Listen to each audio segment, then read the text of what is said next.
Did you know how it is some people just snap? That's what this story takes to a whole new level. Picture this: CEO of a booming company, a man at the top of his game, someone who had it all.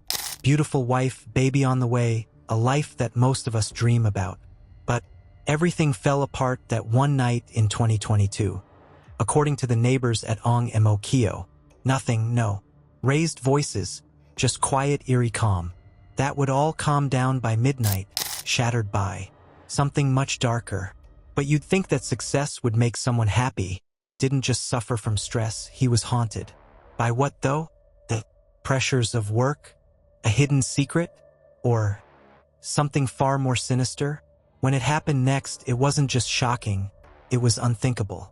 Trust me, the truth is going to chill you to the core. People would look up to the kind of couple Brian Chow, 33, and Isabel Elizabeth Francis, 30, were, you know the type, polished, ambitious, able to balance a career, get some love, and have dreams for your future.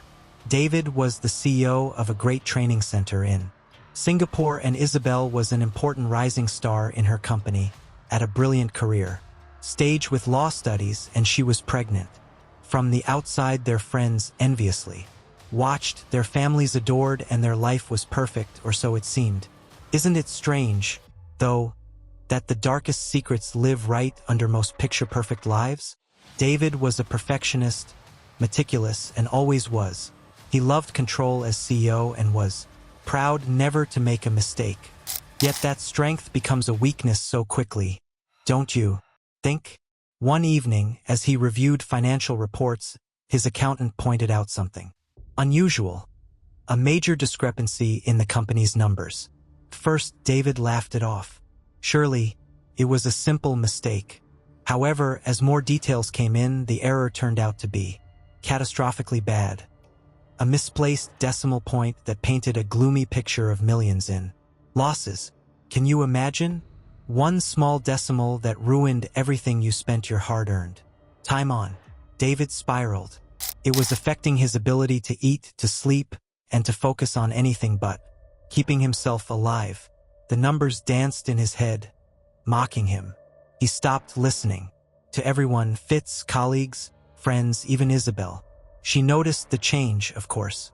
He wasn't the David she'd fallen in love with. His typically confident smile had collapsed, his face filled with doubt and agitation. As kind-hearted person she was, Isabel tried to comfort him. We would get through it together and figure out something. He couldn't hear her over the noise in his head. To him, this wasn't just a financial issue, it was his entire world crumbling. And then, something even darker began to take root. David became obsessed with the idea that he had failed, not just himself, but everyone who depended on him, the company, his employees, and his unborn child.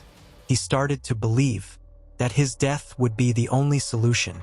But here's where it gets even more twisted.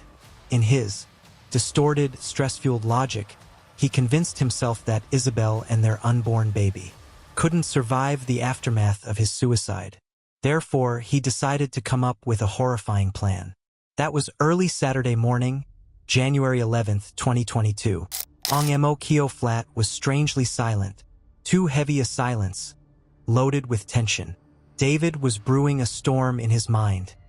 Isabel was asleep, not aware of it. Each step dragged him further along in pacing back and forth, march towards a decision that would wipe everything away. He picked up a knife. At that moment, what was he thinking? He hesitated as he stood outside the bedroom door, the faint noise of Isabel's breath. Or was his mind so clouded by despair that he was forced to see absolutely no other way out? And here's the most haunting part.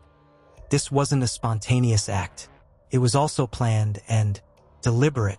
David had decided to take Isabel's life rather than his own, but instead used the knife to kill their unborn child.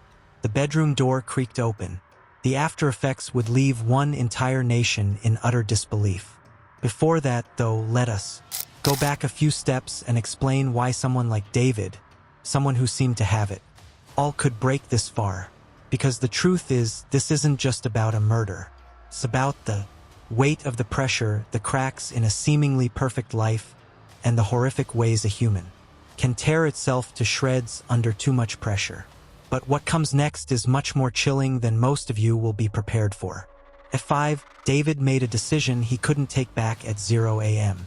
The sharpest knife from the kitchen he grabbed and walked into the bedroom where his wife, 30-year-old Isabel Francis, was fast asleep.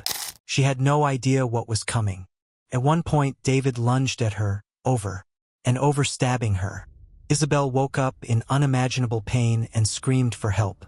But before she could escape, David silenced her by covering her mouth. Despite her injuries, Isabel showed incredible strength. She crawled toward the front door, trying to escape the man she had trusted most. But David caught up to her and, in a moment of despair, continued his attack. He stabbed her in the head until she stopped moving. But why? Why would someone like David, an expectant father and a respected businessman, commit such a horrifying act? David's life was unraveling. For weeks, he had been consumed by the belief that his company was on the verge of financial ruin.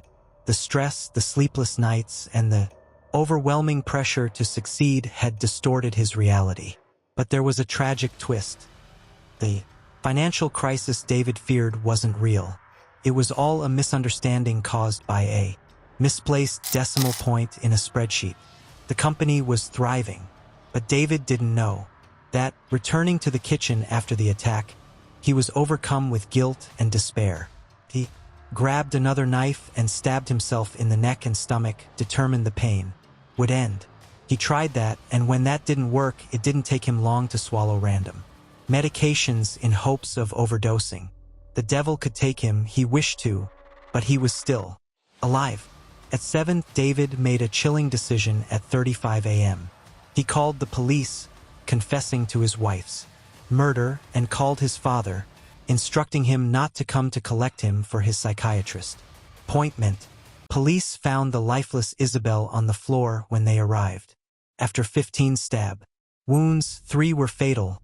She was rushed to hospital. Things then got worse as an autopsy revealed that Isabel was 15 weeks pregnant when she died. David, still alive, was taken into custody. However, as the investigators began investing more into the case, they were met by the heartbreaking truth about why David was pushed over the edge by the financial misunderstanding. His family and colleagues were devastated. David Chow's tragic story should remind us that one can lose a life so fast when stress and anxiety take over. It's a very sobering call to action for better mental health support, more compassion, and a sort of thin balance of accountability and mental illness. What if someone had caught the error earlier? What if David had reached out for help in time?